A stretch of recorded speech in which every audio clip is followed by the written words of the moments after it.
नमस्कार. ऑप्शन्स ट्रेडिंगमध्ये असं वाटते का की बाजार वर जाणार आहे पण जास्त जोखीम घ्यायची नाहीये? मग ही स्ट्रॅटेजी नक्कीच कामाची ठरू शकते. आज आपण एकदम सोप्या मराठीत समजून घेणार आहोत बुल कॉल स्प्रेड, एक अशी रणनीती जी नफा आणि तोटा दोन्ही मर्यादेत ठेवते. चला तर मग सुरुवात करूया. पण हो, पुढे जाण्याआधी एक महत्त्वाची गोष्ट. ही सगळी माहिती फक्त शैक्षणिक उद्देशांनी दिली जात आहे. हा गुंतवणुकीचा सल्ला नाही. कोणताही ट्रेड घेण्यापूर्वी आपल्या आर्थिक सल्लागाराशी चर्चा करणं खूप महत्त्वाचं आहे. असं अनेकदा होतं नाही का की आपल्याला वाटतं बाजार किंवा एखादा स्टॉक वर जाणार आहे, पण मनात कुठेतरी एक भीती असते की जर अंदाज चुकला तर मोठं नुकसान नको व्हायला, बरोबर? जर अशीच काहीशी स्थिती असेल तर ही रणनीती समजून घेणं गरजेचं आहे. तर मग यावर उपाय काय? त्याचं उत्तर आहे बुल कॉल स्प्रेड. ही एक अशी जबरदस्त स्ट्रॅटेजी आहे जी बाजारातल्या तेजीचा फायदा तर घेऊ देते, पण त्याचवेळी होणाऱ्या नुकसानाला एका मर्यादेत ठेवते. अगदी सोप्या भाषेत सांगायचं झालं तर बुल कॉल स्प्रेड म्हणजे दोन ऑप्शन्स वापरून तयार केलेली एक रचना. ही तेव्हा वापरायची जेव्हा वाटतं की बाजार वर जाईल, पण खूप जास्त नाही, एका ठराविक मर्यादेपर्यंतच. आणि याचं सगळ्यात मोठं वैशिष्ट्य म्हणजे यात नफा किती होणार आणि तोटा किती होणार हे दोन्ही आधीच ठरलेलं असतं. चला आता बघूया की ही स्ट्रॅटेजी प्रत्यक्षात बनवायची कशी. घाबरू नका, ही फक्त 2 स्टेपची प्रक्रिया आहे आणि समजायला अगदी सोपी आहे. यासाठी आपल्याला 2 गोष्टी करायच्या आहेत एकाच वेळी. पहिली गोष्ट, एक ॲट द मनी म्हणजे एटीएम कॉल ऑप्शन विकत घ्यायचा. एटीएम म्हणजे काय? तर बाजाराच्या सध्याच्या किमतीच्या अगदी जवळचा स्ट्राईक प्राईस. आणि दुसरी गोष्ट, त्याचवेळी एक आउट ऑफ द मनी म्हणजे ओटीएम कॉल ऑप्शन विकायचा. ओटीएम म्हणजे सध्याच्या किमतीपेक्षा थोडा वरचा स्ट्राईक प्राईस. आणि हो, दोन्ही ऑप्शन एकाच स्टॉकचे आणि एकाच एक्सपायरी डेटचे हवेत. हे एका उदाहरणाने समजून घेऊया, म्हणजे सगळं एकदम स्पष्ट होईल. समजा निफ्टी सध्या 25,925 वर आहे. आपण काय करणार? 25,900चा कॉल ऑप्शन जो एटीएम आहे तो 100 रुपये प्रीमियम देऊन खरेदी करणार. हे पैसे आपल्या खात्यातून गेले म्हणून याला डेबिट म्हणतात. आणि त्याचवेळी 26,000चा कॉल ऑप्शन जो ओटीएम आहे तो 70 रुपये प्रीमियम घेऊन विकणार. हे पैसे आपल्याला मिळाले म्हणून याला क्रेडिट म्हणतात. आता बघा, सोपं गणित आहे.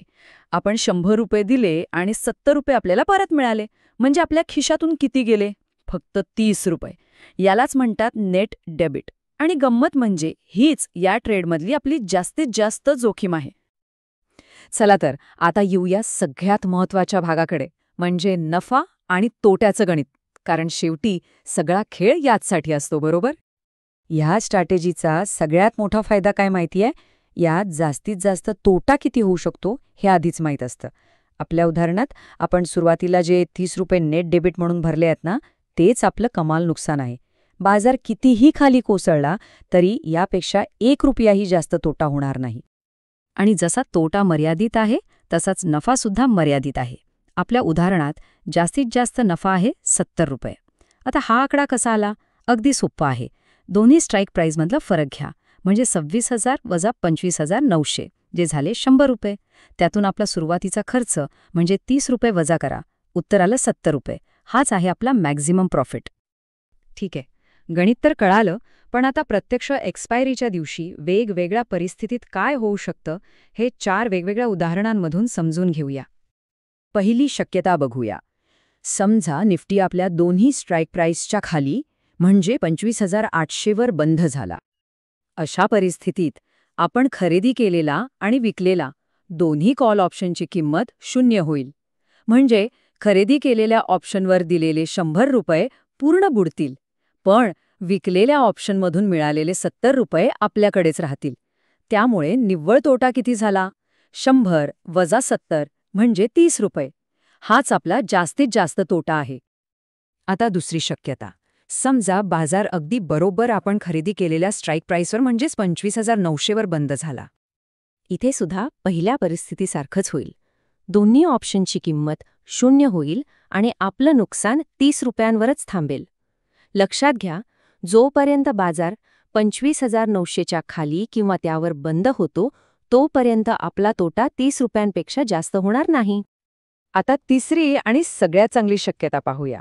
समजा निफ्टी आपण विकलेल्या स्ट्राईक प्राईजवर म्हणजे बरोबर 26,000 वर बंद झाला. इथे गणित खूपच इंटरेस्टिंग होतं.